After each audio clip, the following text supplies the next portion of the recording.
What's going on, everyone, and welcome back to the 11.16 edition of the Best Solo Carry Champions. In this video, we'll be breaking down 3 champs for each role who our analysts believe hold the best ability to impact games on their own. But before we get into it, be sure to check out SkillCapped if you want to truly get better at League of Legends. We're the only service that offers a money-back guarantee if you don't climb at least 5 divisions while actively using our service. We do this because our service really does work, and if it doesn't work for you, you shouldn't pay. Learn more at the end of this video or click the link in the description for a special discount. And with that being said, let's get started. With Tahm Kench falling in priority due to his nerfs, we have Wukong making his way back into the top 3. Irelia coming back into meta and Tahm falling down is great for Wukong as he thrives against those AD bruisers. Besides Tahm Kench, the 10 most played top laners are all AD right now, which favors Wukong tremendously. The free armor Wukong gets when fighting his opponent makes his dueling power against those champs super strong. Tahm or Malphite would be good ban options right now as they're played a good amount and are 2 of Wukong's weaker matchups. Koreans are really liking to ignite teleport strategy on Wukong right now, so if you haven't tried it out, definitely give it a shot. Ignite for early kill threat combined with teleport makes your laning even more oppressive. The core build is Divine Sunderer into Black Cleaver and Steric's Gauge. Pick up Conquer as your keystone with Triumph, Alacrity, and Last Stand. Secondary runes are from the Inspiration Tree as you'll grab Free Boots and Biscuits. 11.16 is Camille's patch to take over as the #1 carry top. With Tahm and Fiora both dropping in power, Camille will absolutely dominate the meta. Fiora is one of the few meta matchups that can give Camille some issues, so her seeing a nerf is great. Exceptional scaling strength, insane mobility, great pick potential, early kill threat with Ignite. There's just so much to like about Camille for a hard carry solo queue top. Ignite with teleport is insane for Camille as she already has mobility from E, so she can get away with not running flash in exchange for more early pressure. Shen is one matchup who can give you some difficulties in the meta, so banning him out is a great idea. Core build is Divine Sunderer into Ravenous Hydra and Steric's Gauge. Titanic in place of Ravenous can work as well if you want more durability. If split pushing is your win condition, then replacing Steric's with a Hull Breaker is very underrated. For runes, take Grasp of the Undying with Shield Bash, Bone Plating, and Unflinching. Secondaries are Biscuits and Magical Footwear. Consistently, one of the best top laners for multiple patches in a row has been Set, and he rounds out the top 3. Set's rather simplistic kit, strong 1v2 outplay potential, and ability to run away with the game with a small early lead makes him a very worthwhile pick. Stridebreaker nerfs were no issue at all for Set as he has been seeing so much more success with a Gore Drinker rush. Once completed, the enemy jungler better not gank you as your ability to turn what appears to be a doomed situation into a win is so amazing with W and Gore Drinker active. On Steric's completion, your durability goes through the roof as you have multiple shields and lots of healing potential.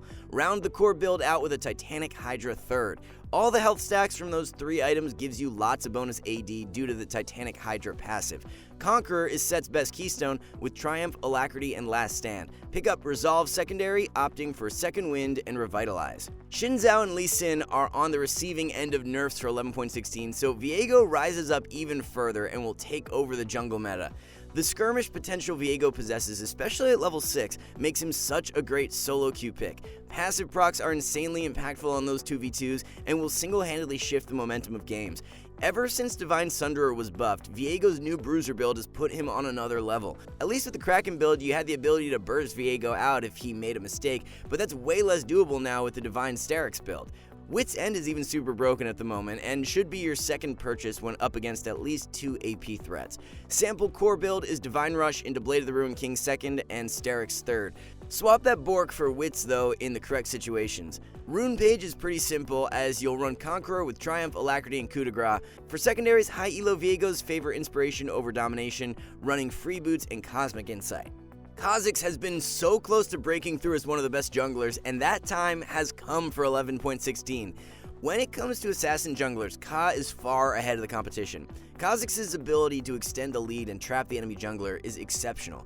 The brunt of Ka's damage is point and click, which means once he gets rolling, there's no turning back. The fact you have versatile itemization options makes him even stronger right now. In games where you're up against a heavy, squishy comp and you'll be able to one-shot everything in your path, then full-out lethality is optimal. When you're playing versus a tankier comp or other bruiser champs, you can opt for a bruiser build yourself and pop off just as hard. Lethality setup is a Duskblade Rush into Serpent's Fang and Edge of Night. Bruiser consists of Gore Drinker Rush into Serpent's Fang and Black Cleaver. Rune-wise, Electro and Dark Harvest are strong options when building lethality. For more upfront burst, go Electro, while if you want more sustained threat, take Dark Harvest. Conqueror is what you'll run when building Bruiser Ka. The Eternal Nightmare will continue to hold high priority for this patch and rounds out our top 3 for jungle. Nocturne's early game is stronger than most people suspect. However, he really turns it on at level 6, where he can begin to take over games. On Stridebreaker completion with ultimate available, you have yourself a free kill whenever you spot an enemy squishy out of position. There's no counterplay to a Nock ulting in and proccing Stridebreaker slow unless you've got a dash and your flash available. If Nock's able to get the fear off from E, then he's going to win out on the 1v1 every single time. As long as you play around ult cooldown, play for picks when it's up, and transition those picks into objectives, you'll have a great time carrying with Nock. Be sure to grab early Lucidity Boots, as you'll want ultimate cooldown as short as possible. Ultimate Hunter is also a very key secondary rune. Lethal Tempo will be your keystone, followed by Triumph, Alacrity, and Coup de Grace. For the build, pick up Stridebreaker and Hysteric second and round things out with a Guardian Angel third. A new addition to our top 3 for mid lane, who's still heavily on the underrated side, is Graves. Graves loves the current mid lane meta, as he can bully around many of the melee picks. Katarina, Yone, Sylas, Kassadin are all amazing for Graves. The gap close from E makes it impossible for them to land spells consistently, and his outplay potential is really high. Katarina, for example, will have a very difficult time proccing her daggers, as Graves can just E away and negate lots of damage. Not only are his matchups great, but Graves' perma-shove and ability to skirmish is perfect for a hard carry mid. Forcing the enemy under tower and being able to rotate first to those scuttle fights lead to extremely positive outcomes, and there are few who do it better than Graves. You'll be playing Graves mid full-on lethality with an Eclipse Rush into the Collector second and Lord Dominic's third. Grab Electrocute as keystone to amplify your burst, followed by Sudden Impact, Eyeball Collector, and Relentless Hunter. Absolute Focus and Gathering Storm are optimal secondaries. As everyone starts to get a hang of Uxin, his power level has seen a steady increase and slots in as our second mid lane pick. Especially if you're using the most optimal build, he's in a great state for 11.16. Long-range pick potential from E combined with the move speed and stealth from W are the major factors that make Uxin a super strong pick. When roaming bot lane, you're almost always guaranteed to burn the enemy's summoner, if not pick up multiple kills, as the reset on E works wonders to chase down those stragglers. If you're not maxing out E first, then start doing so. The added wave clear, all-in potential, and mobility are major factors as to why players who max E first on Uxin are winning around 5% more than Q max players. For the build, rush a Wit's End into Kraken Slayer and Blade of the Ruined King. A crit build of Kraken into the Collector and Infinity Edge also works great. If against a heavy AP comp, definitely favor the on-hit build with Wit's End. Your runes will be Press the Attack with Presence of Mind, Bloodline, and Coup de Grace. Roll with Shield Bash and Bone Plating for secondaries. Katarina has been a staple in our top 3 for a while now, and for good reason. A mid laner with insane snowball power, amazing roaming ability, and crazy skirmish potential are what make Kat such a strong carry threat. A theme right now with 2 of the strongest solo queue picks in the game is that they can abuse Ignite Teleport super well. We covered Camille for top lane, and Katarina loves the summoner spell setup too. As if a Katarina roaming through river wasn't annoying enough, she can impact the map directly from mid lane and clean up fights that break out. As an assassin mid, all it takes is that one kill to get the ball rolling, and from then on, it's smooth sailing. For the build, rush a Rocket Belt into Nashor's and Zanya's for heavy burst. You can replace Rocket Belt with Riftmaker for your Mythic if you want more sustained damage potential. Conqueror or Electrocute work great as the keystone, so it depends on preference and the situation. Electro will synergize better with the Rocket Belt build, while Conqueror is best suited with Riftmaker. A couple nice buffs this patch have led to Jhin rising back up and in a top tier position once again. W base damage was increased and ultimate AD ratio jumped up as well. We've had Jhin rated as one of the stronger ADCs in previous patches, so it was quite surprising he was even buffed in the first place. With Xerath's support coming back in meta and picks like Thresh, Blitz, and Leona heavily valued, it's a great time to be a Jhin main. Playing off those aggro supports is so effortless as you wait for their CC to land, chain with W, and burst them out. The core build is a Gale Force Rush into the Collector second and Rapid Fire Cannon third. Unfortunately, the fleet buffs won't be going live this patch, so Dark Harvest will remain the optimal keystone for most situations. Unless we see some Wits End nerfs in the coming patches, expect Ashe to continue rising above all else. There's so much to like about Ashe right now, as her laning is great, pick potential is the best for any ADC, and the new build gives her such great durability. Blitz buff's last patch means we're seeing way more of him, and if you pair Ashe up in that duo lane, it's the perfect solo queue synergy. You can mess around with your build order depending on the situation. Shield Bow Rush is great when you're laning against traditional bot lane carry, whereas if you're up against Ziggs, then rushing Wits End works wonders. Whichever item you don't purchase first slots in nicely second. Your third purchase will be a Rage Blade, as you're going for a heavy on-hit build. Take Hail of Blades as the keystone to make your pick power even stronger with Cheap Shot, Eyeball Collector, and Ravenous Hunter.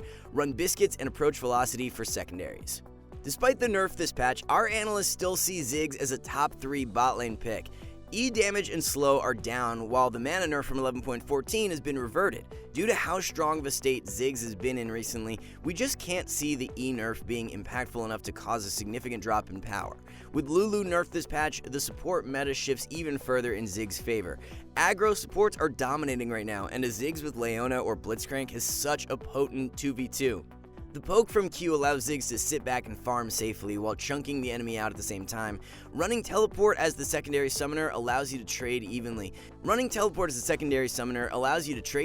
TP back to lane, and begin to force an advantage. Core build is Leandries into Demonic Embrace and Zhonya's. Pick up Comet as the keystone with Mana Flow, Transcendence, and Scorch. Secondary page is Freeboots and Biscuits. As Lulu is hit with 2 nerfs in 11.16, Blitzcrank stands on top as the #1 solo queue support. The buffs from 11.15 were a little overboard in our books, as Blitz's early game all-in power is even better now. The pick potential from Hook and godlike roaming ability once you grab mobility boots are what make Blitz such an amazing pick. You can single-handedly win your own lane and then motor around the map to get your solo lanes rolling as well. The AP ratio buff on Q has made Shirelias an even better rush item, so if you're still building Locket, look to swap over in games where you're snowballing early on. Sample core build is Shirelias or Locket Rush into Zeke's Convergence and Knight's Vow. Guardian and Aftershock of good strength is the keystone for Blitz, so try both out and see what you prefer. Guardian does have the better solo queue win rate right now. Another aggressive playmaking support you should be looking to pull out in 11.16 is Leona. Much like Blitzcrank, Leona's early kill threat is great and becomes even more insane when you hit level 6. You could argue Leona's roaming power is even better than Blitz, as the long-range pick from Ultimate gives the enemy very little time to react when you storm in with Mobies. Being able to catch enemy squishies when they're caught out of position will lead to so many advantages for your team, and there are few support who do it as well as Leona. The damage output you have combined with the tankiness from W is pretty insane for a support too. Build path is very simple, as you'll rush Locket into Zeke's and Knight's Vow. Anathema's Chains is also very sleeper, and we definitely recommend trying it out as a rush item. For runes, take Aftershock with Font of Life, Bone Plating, and Unflinching. Best secondaries are Biscuits and Hex Flash. The final solo carry support, and one we'd highly recommend you spam to climb low elo the fastest, is Zyra.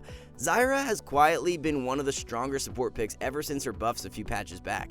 Possessing a strong laning phase, insanely good level 6 all-in, and immense teamfight presence are big factors to why Zyra cracks our top 3. Jhin buffed this patch, and coming back into meta is perfect for Zyra as well. That duo lane is completely nuts and can 2v5 games with ease. Zyra's core build consists of a Leandries Rush into Zhonya's second and Demonic Embrace third. You can also pick up an Oblivion Orb if the enemy comp has lots of healing. Rune page is Comet with Mana Flow, Transcendence, and Scorch. For secondaries, pick up Taste of Blood and Relentless Hunter.